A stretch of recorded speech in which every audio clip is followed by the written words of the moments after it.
بسم اللہ الرحمن الرحیم۔ پچھلے ایپیسوڈ میں ہم نے وہ 4 گائیڈ لائنز کے بارے میں پڑھا تھا جو اللہ اس امت کو دے رہے ہیں، وہی 4 گائیڈ لائنز جن کا ذکر اللہ نے سورہ بقرہ میں بھی کیا تھا تاکہ یہ امت اپنے مشن میں کامیاب ہو سکے۔ خاص طور پہ ہم نے یہ سیکھا تھا کہ جو انسان دنیا سے بہت زیادہ محبت کرے گا اس کے لیے اللہ کی راہ میں جہاد کرنا بہت مشکل ہو جائے گا، وہ اسلام کے راستے سے ہٹ جائے گا۔ دل میں صرف اللہ کی محبت ہونی چاہیے، کسی اور چیز کی محبت نہیں ہو سکتی۔ بلکہ سورہ بقرہ آیت 251 میں اللہ نے ہمیں اس وقت یہ بات سمجھائی تھی کہ اللہ ہمیشہ مسلمانوں کے ساتھ ہے، لہٰذا جیت ہمیشہ مسلمانوں کی ہوگی۔ لیکن جب بھی مسلمان غلط راستے پہ جائیں گے، اسلام کے راستے سے ہٹ جائیں گے، تب جیت دشمنوں کی ہوگی، تاکہ اسی ذریعے اللہ مسلمانوں کو سمجھا سکے کہ وہ غلط راستے پہ ہیں، وہ آنکھیں کھولیں، توبہ کریں، اپنے آپ کو سیدھے راستے پہ لے آئیں، اس کے بعد دوبارہ جیت انہی کی ہوگی۔ یہی چیز ہم اب جنگ احد میں دیکھ سکتے ہیں۔ یعنی اللہ نے اس امت کو 4 گائیڈ لائنز دیے تھے اور ساتھ یہ بھی سمجھایا تھا کہ بہت زیادہ دنیا سے محبت نہ کرو، اور اگر وہ ان 4 چیزوں پر عمل نہیں کریں گے اور دنیا سے محبت کریں گے تو پھر جیت ان کی نہیں ہو سکتی، کیونکہ پھر اللہ ان کے ساتھ نہیں ہے۔ لہٰذا آیت 121 میں اللہ کہتے ہیں، اور یاد کرو حبیب، جب صبح کے وقت تم اپنے دولت خانہ سے نکل کر مسلمانوں کو لڑائی کے مورچوں پر مقرر کر رہے تھے، اور اللہ سننے والا جاننے والا ہے۔ جب تم میں سے 2 گروہوں نے ارادہ کیا کہ بزدلی دکھائیں، اور اللہ ان کو سنبھالنے والا تھا، اور اللہ ہی پر مسلمانوں کو بھروسہ کرنا چاہیے۔ اب جنگ احد وہ دوسری جنگ ہے جو قریش اور مسلمانوں کے بیچ میں ہوئی تھی۔ پہلی جنگ جنگ بدر تھی، اور اس کے 1 سال کے بعد جنگ احد ہوا تھا۔ جنگ بدر فرقان کا دن تھا اور اس میں مسلمانوں کی جیت ہو گئی تھی، لیکن اس کے بعد کیونکہ پورے عرب میں قریش کو ذلت کا سامنا کرنا پڑا، لہٰذا انہوں نے بدلہ لینے کی کوشش کی اور فوراً ایک اور فوج تیار کر لی تاکہ وہ مسلمانوں پہ دوبارہ اٹیک کر سکیں۔ بلکہ اس سے پچھلے سال جب ابو سفیان اپنا قافلہ لے کر واپس خیریت سے مکہ پہنچ گئے تھے اور ان کے پاس بہت زیادہ سونا تھا، جس کا میں نے ذکر سورہ بقرہ سیریز میں بھی کیا تھا، انہوں نے وہ تمام سونا استعمال کر کے مزید اپنے فوج میں انویسٹ کیا تھا تاکہ اس دفعہ جب وہ مسلمانوں کا سامنا کریں تو ان کے پاس ایک بہت بڑی اور بہت طاقتور فوج ہو۔ ساتھ ہی نبی محمد صلی اللہ علیہ وسلم کو بھی خبر ہو گئی تھی کہ قریش ایک اور اٹیک کے بارے میں سوچ رہے ہیں، لہٰذا نبی نے بھی اپنی طرف سے ایک مسلمان فوج تیار کی جس میں تقریباً 1000 لوگ تھے، اور قریش کی جو فوج تھی اس میں تقریباً 3000 لوگ تھے۔ اب شروع میں نبی محمد صلی اللہ علیہ وسلم نے صحابیوں سے مشورہ لیا کہ یہ جنگ کہاں پر ہونی چاہیے۔ نبی کا اپنا خیال یہ تھا کہ جنگ کو مدینہ کے اندر ہونا چاہیے، ان کا اپنا شہر ہے، ان کے پاس وہاں پہ بہت زیادہ ریسورسز بھی ہوں گے اور وہ بہت اچھے طریقے سے لڑ سکتے ہیں۔ لیکن کافی صحابہ نے آگے سے ان کو یہ مشورہ دیا کہ جنگ کو مدینہ کے اندر نہیں ہونا چاہیے، کیونکہ مدینہ میں ان کے گھر بھی ہیں، بیویاں ہیں، اولاد ہیں، اس سے بہتر ہے کہ جنگ احد میں ہو۔ اس میں عبداللہ ابن ابی جو منافقین کا لیڈر تھا، اس کی بھی رائے وہی تھی جو نبی کی تھی کہ جنگ کو مدینہ کے اندر ہونا چاہیے۔ لیکن پھر آخر کار کافی ڈسکشن کے بعد نبی نے یہی فیصلہ کیا کہ صحابہ بالکل ٹھیک کہہ رہے ہیں، اس جنگ کو احد میں ہونا چاہیے۔ اب یہاں پر ایک چیز کو کلیریفائی کرنا بہت ضروری ہے کہ عبداللہ ابن ابی منافقین کا لیڈر ضرور تھا، لیکن اس وقت جب یہ ڈسکشن ہو رہی تھی تو وہ بس ایک مسلمان تھا، اس کو منافقین کا لیڈر نہیں کہا جاتا تھا۔ اور یہ بات کرنا اس وقت اس لیے بہت زیادہ ضروری ہے کیونکہ ورنہ لوگ یہ بھی سوال پوچھ سکتے ہیں کہ اگر وہ منافقین میں سے تھا تو نبی پھر اس سے مشورہ کیوں لے رہے تھے، یا نبی پھر اس کا مشورہ کیوں سن رہے تھے۔ لہٰذا یہاں پر اس کو کلیریفائی کرنا ضروری ہے کہ عبداللہ ابن ابی چاہے اس وقت کچھ منافقت والی حرکتیں کر رہا تھا، لیکن وہ منافقین کا لیڈر نہیں تھا، اس کو یہ والا سٹیٹس نہیں دیا گیا تھا، اس کو مسلمان ہی سب سمجھ رہے تھے۔ اب جب قریش کی فوج مدینہ کی طرف آ رہے تھے اور راستے میں احد پہ مسلمانوں کی فوج وہاں پہ کھڑی تھی، تو عبداللہ ابن ابی نے جیسے دیکھا کہ قریش کی فوج تو مسلمانوں سے 3 گنا زیادہ ہے، وہ گھبرا کے جنگ کا میدان چھوڑ کے واپس مدینہ کی طرف لوٹ آیا، اور اس کے ساتھ 300 اور بندے مسلمانوں کو چھوڑ کے واپس مدینہ کی طرف لوٹ گئے۔ یعنی شروع میں مسلمانوں کی فوج میں 1000 لوگ تھے، لیکن عبداللہ ابن ابی کے واپس جانے کی وجہ سے تقریباً 700 لوگ وہاں پہ رہ گئے۔ اس میں 2 اور مزید قبیلے تھے جن کا نام تھا بنو سلمہ اور بنو حارثہ۔ ان دونوں قبیلوں کے لوگ میں بھی اتنا خوف آ گیا تھا قریش کا کہ وہ بھی یہی سوچ رہے تھے کہ وہ واپس لوٹ کے مدینہ کی طرف چلے جائیں، لیکن جیسے اللہ ہمیں اس آیت میں سمجھا رہے ہیں، اللہ نے ان کے ایمان کو اتنا مضبوط کر دیا کہ وہ نبی کے ساتھ وہاں پر کھڑے رہے۔ اب ظاہر ہے کیونکہ نبی کمانڈر ان چیف تھے، ان کا کام تھا فوج کو اسٹریٹیجکلی کھڑا کرنا تاکہ وہ جنگ کے لیے تیار ہو جائیں۔ اور نبی نے اس وقت یہ فیصلہ کیا کہ جب مسلمان اٹیک کریں گے تو ان کے بالکل پیچھے احد کا پہاڑ ہونا چاہیے۔ اس کا فائدہ یہ ہے کہ پھر مسلمانوں کو یہ یقین ہوگا کہ پیچھے سے دشمن نہیں آ سکتا، دشمن صرف سامنے سے ہی آ سکتا ہے۔ اس کے ساتھ ساتھ نبی نے 50 تیر انداز کو احد کے پہاڑ کے اوپر کھڑا کر دیا تاکہ کوئی بھی دشمن پیچھے کی طرف سے آ کے مسلمانوں پر اٹیک نہ کر سکے۔ ساتھ ہی نبی نے تیر انداز کو یہ انسٹرکشنز دیے کہ وہ اپنی جگہ نہ چھوڑے، جب تک نبی خود ان کو اجازت نہ دے وہ اپنی جگہ چھوڑ کے نہیں جا سکتے۔ اب جب جنگ شروع ہوئی تو مسلمان اتنے جذبے کے ساتھ لڑ رہے تھے کہ بہت سے قریش کے لوگ گھبرا گئے اور تھوڑے ہی عرصے میں دشمن جنگ کا میدان چھوڑ کے بھاگ گئی۔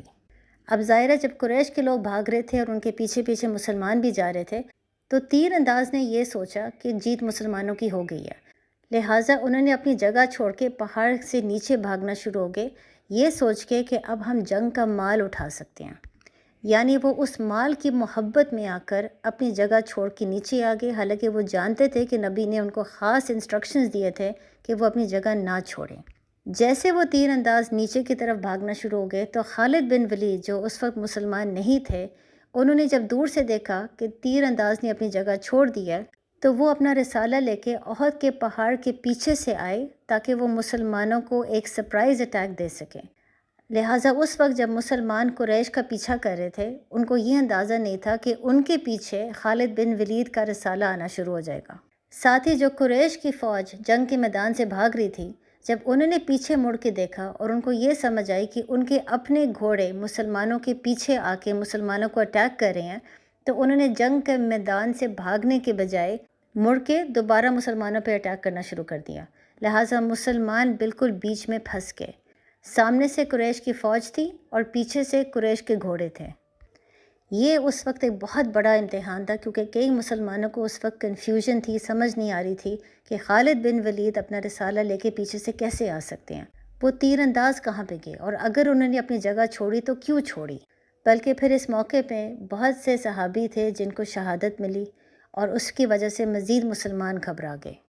اب جہاں پر مسلمانوں کے لیے پہلے سے بہت زیادہ کنفیوژن تھی اور وہ بہت زیادہ گھبرائے ہوئے تھے، جنگ کے میدان پہ وہ مزید گھبرانا شروع ہو گئے جب یہ بات پھیلی کہ شاید نبی بھی شہید ہو گئے ہیں۔ اس وقت بہت سے مسلمان تھے جو گھبراتے ہوئے جنگ کا میدان چھوڑ کے احد کے پہاڑ کے اوپر چڑھنا شروع ہو گئے، حالانکہ وہ جانتے تھے کہ مسلمان کو اجازت نہیں ہے کہ وہ جنگ کے میدان کو چھوڑے، لیکن ان کے اندر خوف اور ڈر اتنا ہو گیا تھا کہ ان کے لیے اس وقت دشمن کا سامنا کرنا بہت مشکل تھا۔ بلکہ بہت سے مسلمان ایسے تھے جن کا ایمان کمزور تھا، وہ احد کے پہاڑ پہ چڑھ گئے اور پیچھے نبی کو چھوڑ گئے۔ نبی اس وقت اور چند صحابہ جنگ کے میدان پہ کھڑے رہے اور نبی بار بار مسلمانوں کو آواز دے رہے تھے کہ وہ واپس آئے اور وہ جنگ لڑے، لیکن کیونکہ بہت سے مسلمانوں کا ایمان کمزور تھا تو وہ اپنے آپ کو بچانے کی خاطر احد کے پہاڑ پر چڑھ گئے۔ اس وقت کیونکہ نبی کی اپنی حالت بھی بہت خراب تھی تو بہت سے صحابہ نے ان کو بچانے کی خاطر ان کو بھی احد کے پہاڑ کے اوپر لے گئے۔ تب جا کے جنگ ختم ہوئی اور واضح ہو گیا کہ جیت قریش کی ہو گئی ہے۔ پھر آیت 123 میں اللہ کہتے ہیں، اور خدا نے جنگ بدر میں تمہاری مدد کی تھی اور اس وقت بھی تم بے سر و سامان تھے۔ خدا سے ڈرو تاکہ تم شکر کرو۔ یاد کرو حبیب، جب تم مسلمانوں سے فرما رہے تھے، کیا تمہیں یہ کافی نہیں کہ تمہارا رب 3000 فرشتے اتار کر تمہاری مدد کرے؟ ہاں، کیوں نہیں، اگر تم صبر کرو اور تقوی اختیار کرو اور کافر اسی وقت تمہارے اوپر حملہ آور ہو جائے تو تمہارا رب 5000 نشان والے فرشتوں کے ساتھ تمہاری مدد فرمائے گا۔ اور اللہ نے اس امداد کو صرف تمہاری خوشی کے لیے کیا اور اس لیے کہ اس سے تمہارے دلوں کو چین ملے، اور مدد صرف اللہ کی طرف سے ہوتی ہے جو زبردست ہے، حکمت والا ہے، اس لیے کہ وہ کافروں کا ایک حصہ کاٹ دیں یا انہیں ذلیل اور رسوا کر دیں تو وہ نامراد ہو کر لوٹ جائیں۔ اب ظاہر ہے جب جنگ احد میں مسلمانوں کو شکست ملا تھا تو جو سب سے پہلا سوال تمام مسلمان سوچ رہے تھے وہ یہی تھا کہ اللہ نے ہماری مدد کیوں نہیں کی۔ اللہ نے جب جنگ بدر میں فرشتے بھیجے تو اللہ اس وقت بھی ہمیں فرشتے بھیج سکتے تھے، لہٰذا اللہ نے فرشتے کیوں نہیں بھیجے؟ بلکہ انہی آیتوں میں آپ یہ بھی دیکھ سکتے ہیں کہ اللہ ان کو مزید جنگ سے پہلے کانفیڈنس دے رہے تھے کہ اگر اللہ چاہے اللہ 3,000 یا بلکہ 5,000 فرشتے بھی بھیج سکتا ہے۔ ایسا پیغام دے کر اللہ ان کو یقین دلوانے کی کوشش کر رہا تھا کہ جیت انہی کی ہوگی، اللہ دشمنوں کو ذلیل لازماً کرے گا۔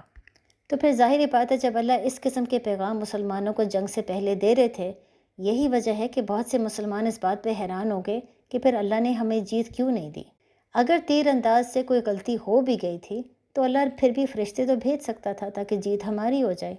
تو اللہ نے پھر فرشتے کیوں نہیں بھیجے؟ اور اگر اللہ نے فیصلہ کر لیا تھا کہ وہ فرشتے نہیں بھیجیں گے تو اللہ نے پھر اس قسم کی آیتیں ہمیں کیوں بھیجی؟ اللہ نے ہمیں اتنی امید کیوں دی کہ وہ 3,000 یا 5,000 فرشتے بھی بھیج سکتے ہیں جب ان کا فیصلہ تھا کہ وہ فرشتے نہیں بھیجیں گے؟ یہاں پر یہ سمجھنا بہت ضروری ہے کہ کیونکہ جنگ احد مسلمان اور قریش کے بیچ میں صرف دوسری جنگ تھی، ابھی بھی مسلمان گرومنگ پیریڈ میں تھے، یعنی بہت سے مسلمانوں کا ایمان ابھی بھی کمزور تھا اور اس کو مزید پیوریفائی کرنے کی بہت ضرورت تھی، یعنی ابھی بھی بہت مسلمان تھے جن کو موت کا ڈر تھا۔ وہ جانتے تھے کہ پورے عرب میں قریش کی فوج سب سے طاقتور ہے، اور وہ یہ بھی جانتے تھے کہ قریش کی فوج کے مقابلے میں مسلمانوں کی فوج بہت کم تھی اور بہت کمزور تھی، لہٰذا اللہ نے پھر ان کا ایمان اور ان کی امید کو بڑھانے کے لیے اس قسم کی آیتیں بھیجی، ان کو یاد کروانے کے لیے کہ جیسے اللہ نے جنگ بدر میں بھی فرشتے بھیجے ہیں تو اللہ یہاں پر بھی فرشتے بھیج سکتا ہے۔ اس کو کہتے ہیں پلیسیبو ایفیکٹ۔ اس کا مطلب یہ ہے کہ انسان کے اندر جو یقین ہے، جو اس کا بلیف ہے، وہ اتنا اہم ہوتا ہے کہ اگر مثلاً ایک انسان ہے جس کے پاس کوئی بیماری ہے اور اس کو کوئی ایسی دوائی دی جائے جس میں اس کو یقین ہو کہ یہ دوائی بہت پاورفل ہے اور اس سے میری بیماری ختم ہو جائے گی، اگر اس انسان کو اس حد تک یقین ہے تو چاہے وہ دوائی نہیں بھی ہے، جیسے وہ کھانا شروع کرے گا کیونکہ اس کو یقین ہے کہ یہ دوائی ہے اور یہ بہت پاورفل دوائی ہے، اس کا جسم خود بخود اس بیماری سے لڑنا شروع کر دے گا۔ اس کو پلیسیبو ایفیکٹ کہتے ہیں، جس سے سمجھ آتی ہے کہ انسان کے اندر اس کا ایمان، اس کا یقین اور بلیف کتنا ضروری ہے۔ یہی پلیسیبو ایفیکٹ کی وجہ سے اللہ نے شروع میں مسلمانوں کو جنگ سے پہلے اس قسم کی آیتیں بھیجی تاکہ ان کو ایک یقین ہو جائے کہ اللہ فرشتے بھیجیں گے، ان کو یقین ہو جائے کہ جیت ان کی ہوگی۔ بلکہ یہی پلیسیبو ایفیکٹ کی وجہ تھی کہ شروع میں جب مسلمانوں نے جنگ لڑنا شروع کیا تو وہ اتنا زبردست طریقے سے لڑ رہے تھے کہ قریش کی فوج گھبرا گئی۔ قریش کی فوج اس وقت مسلمانوں سے 4 گنا زیادہ تھی، یعنی اس وقت مسلمانوں کی فوج میں تقریباً 700 لوگ تھے اور قریش میں 3,000۔ تو جہاں پر قریش کی فوج 4 گنا زیادہ تھی، مسلمانوں کا جذبہ دیکھتے ہوئے وہ اتنا گھبرا گئے کہ کچھ تھوڑے ہی عرصے میں وہ جنگ کا میدان چھوڑ کے بھاگنا شروع ہو گئے۔ یہی وہ پلیسیبو ایفیکٹ ہے، یہی وجہ ہے کہ اللہ نے چاہے فیصلہ کر لیا تھا کہ اللہ فرشتے نہیں بھیجے گا، اللہ نے آیتیں اس قسم کی اس لیے بھیجی تاکہ مسلمانوں کو یقین ہو جائے کہ اللہ ہمارے ساتھ ہے۔ لہٰذا وہ مسلمان جن کا ایمان کمزور تھا وہ بھی اس پلیسیبو ایفیکٹ کی وجہ سے جذبے کے ساتھ لڑ رہے تھے اور ان کے دل میں دشمن کا کوئی خوف اور ڈر نہیں تھا۔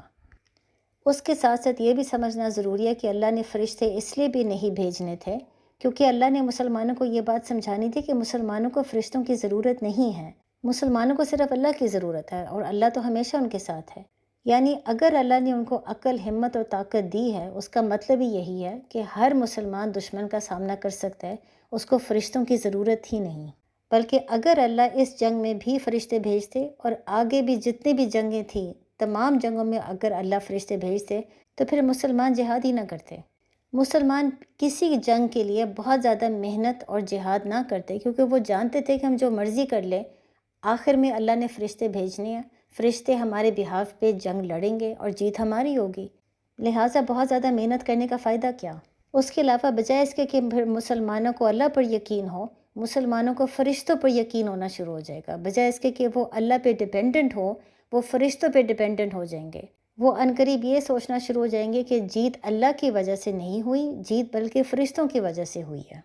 اس کے علاوہ جو سب سے اہم بات ہے وہ یہ ہے کہ جب کوئی بھی مسلمان جنگ کی حالت میں شہید ہوتا ہے، اس کو اتنا بڑا رتبہ اسی لیے دیا جاتا ہے، اس کو جنت میں اسی لیے بھیجا جاتا ہے کیونکہ اللہ کی راہ میں جہاد کرنا، اپنی زندگی کو سیکریفائس کرنا، اور جو اس وقت انسان کے دل میں خوف اور ڈر ہوتا ہے دشمن کا، اس خوف اور ڈر کو کنٹرول میں رکھنا، اس کو قابو میں رکھنا، یہ تمام چیزیں بہت مشکل ہیں، اور ان تمام چیزوں کی وجہ سے جو مسلمان جہاد کرتا ہے اور اس جہاد یا جنگ میں شہید ہو جاتا ہے، اسی لیے اس کو جنت ملتی ہے۔ اگر ایک مسلمان کو یقین یہ ہونا شروع ہو جائے کہ اللہ لازماً فرشتے بھیجیں گے، تو دشمن کا خوف اور ڈر کو قابو کرنے کی بھی کوئی ضرورت نہیں ہوگی، بہت زیادہ محنت کرنے کی ضرورت بھی نہیں ہوگی، اور جو اپنی زندگی کو سیکریفائس کرنے کا ڈر ہوتا ہے وہ بھی نہیں ہوگا۔ لہٰذا ایسی صورت میں جو مسلمان جنگ کی حالت میں شہید ہو جاتا ہے اس کو پھر جنت کیوں ملے گی؟ لہٰذا یہ تمام چیزیں اس لیے بہت ضروری ہیں کیونکہ جنگ کے دوران اللہ پھر مسلمانوں کا ایمان کو مزید مضبوط کرتا ہے۔ ہر مسلمان کو سیکھنا پڑتا ہے اپنا خوف اور ڈر کو قابو میں کیسے رکھنا ہے، اپنی جان سے زیادہ اللہ سے محبت کیسے کرنی ہے۔ یہ تمام چیزیں ہم ویسے تو پڑھ لیتے ہیں، لیکن ہم پریکٹیکلی تبھی سیکھتے ہیں جب واقعی جنگ کے سچویشن میں ہوں۔ اور آخر میں ایک اور وجہ فرشتے نہ بھیجنے کی یہ تھی کہ اگر اللہ فرشتے بھیجتے اور مسلمانوں کی جیت ہو جاتی تو کوئی بھی مسلمان یہ سبق نہیں سیکھے گا کہ اگر آپ اللہ کے حکم کے خلاف جاؤ گے یا نبی کے حکم کے خلاف جاؤ گے تو اس کے پھر بہت زیادہ کانسیکوینسز ہوں گے، پھر اللہ آپ کا ساتھ نہیں دے گا، پھر جیت آپ کی نہیں ہو سکتی۔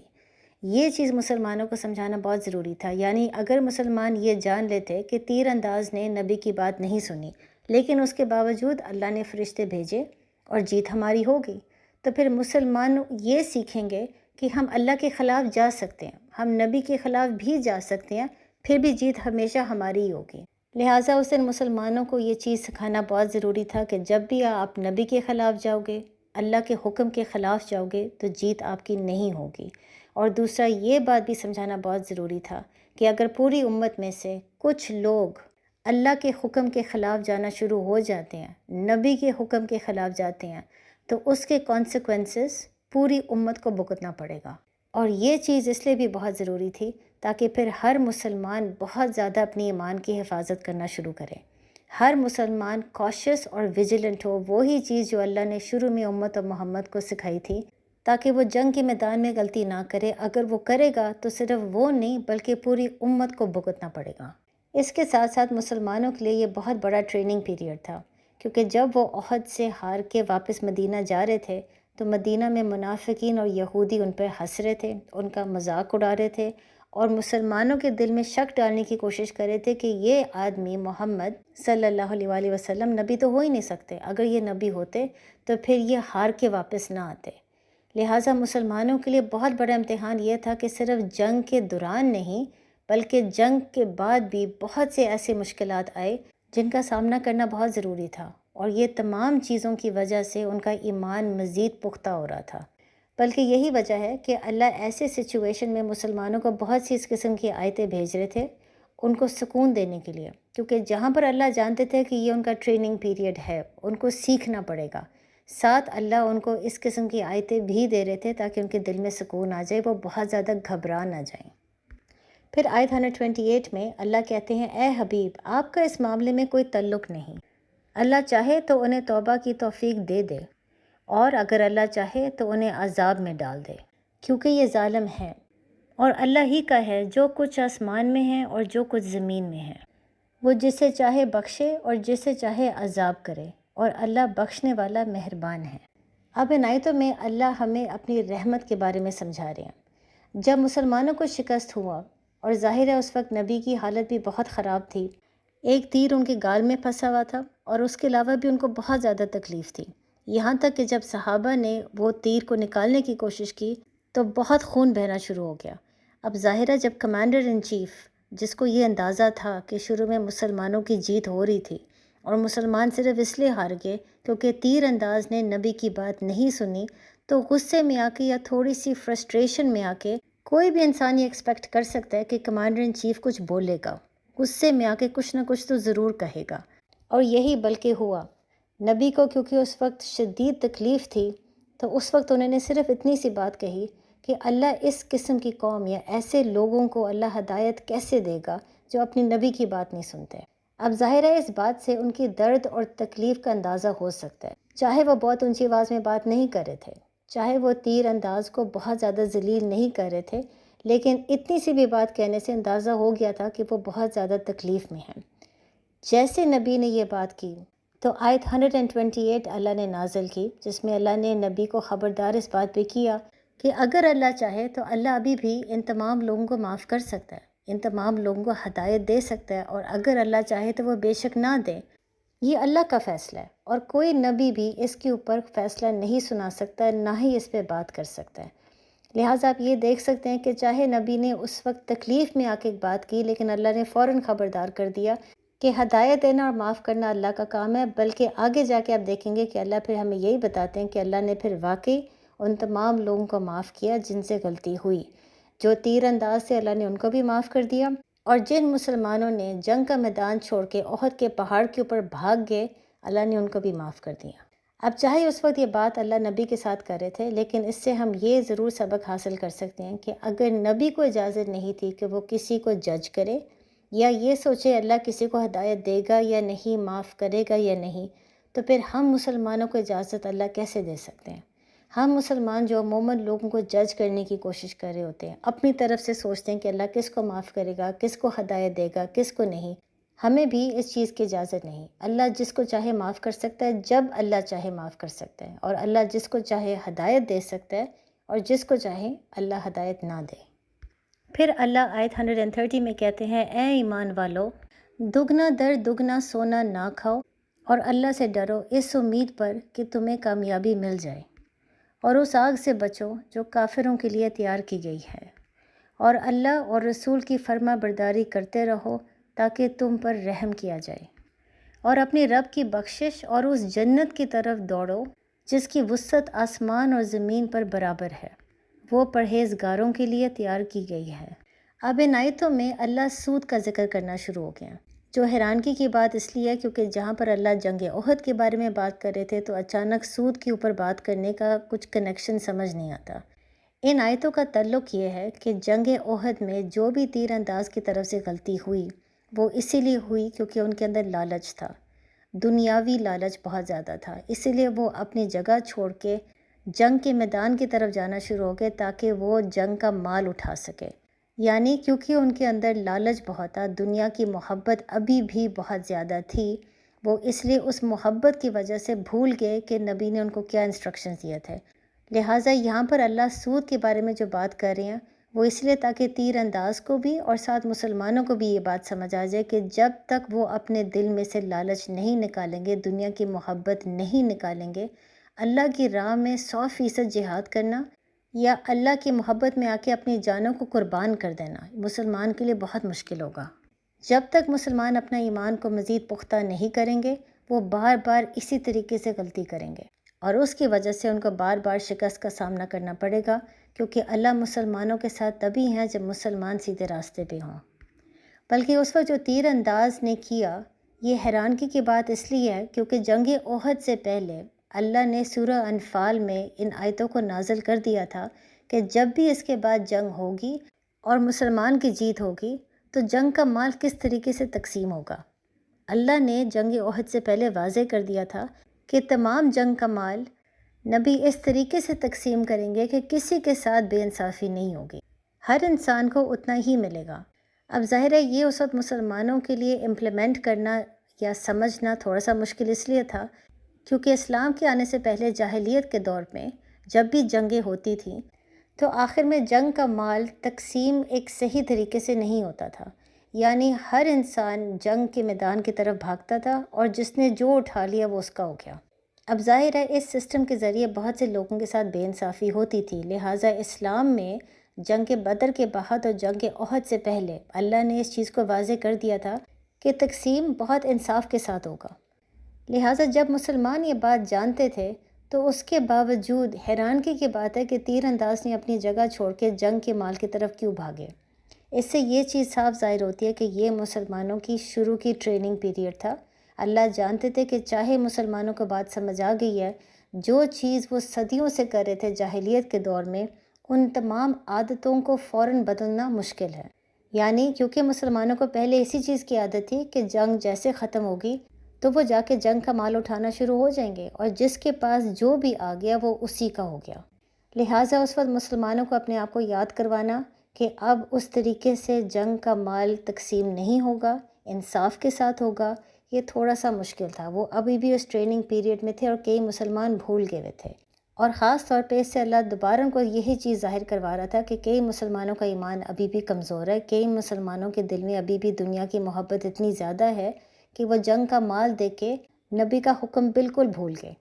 بلکہ یہی وجہ تھی کہ اللہ نے شروع میں پھر ان تمام مسلمانوں کو معاف کیا، کیونکہ اللہ جانتے تھے کہ ابھی یہ صرف ان کی دوسری جنگ ہے، ارلی ٹریننگ پیریڈ ہے. ابھی بھی وہ کئی چیزیں بھول رہے ہیں اور ابھی بھی ایمان کو مزید پختہ ہونے کی ضرورت ہے. اب یہاں پر ہم اس سیشن کو ختم کرتے ہیں، لیکن ختم کرنے سے پہلے ضرور آپ جنگ احد میں جو فی الحال ہم نے سبق سیکھا ہے اس کے اوپر غور و فکر کریں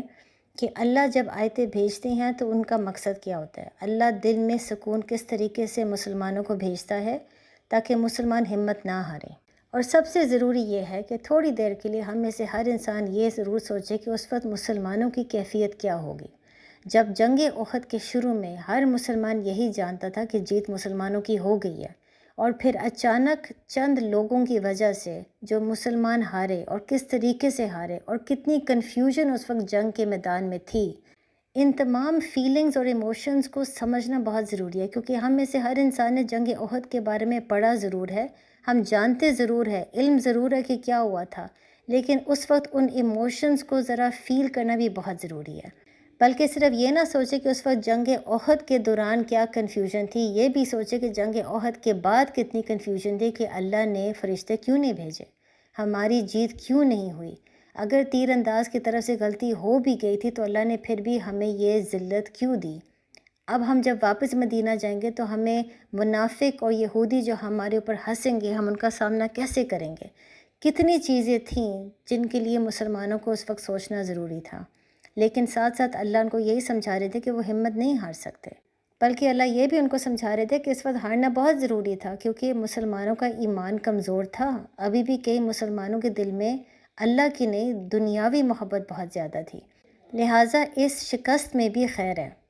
یہ سمجھنا بہت ضروری ہے. کیونکہ جب ہماری زندگی میں اوپر نیچے بہت مشکلات آتے ہیں تو ہم کتنی جلدی گھبرا جاتے ہیں، ہم کتنی جلدی یہ سوچتے ہیں کہ اللہ ہم سے ناراض ہے، اللہ ہم سے ناخوش ہے، اللہ ہمیں سزا دے رہا ہے. ہم یہ نہیں سوچتے کہ اللہ ہمیں سزا نہیں دے رہا، اللہ بلکہ ہمارے ایمان کو پختہ کر رہا ہے. اور اگر ہمارے اندر کوئی کمی ہے تو اللہ اس چیز کو ہائی لائٹ کر رہا ہے تاکہ ہم توبہ کریں اور اپنے آپ کو بہتر مسلمان بنا سکیں. السلام علیکم.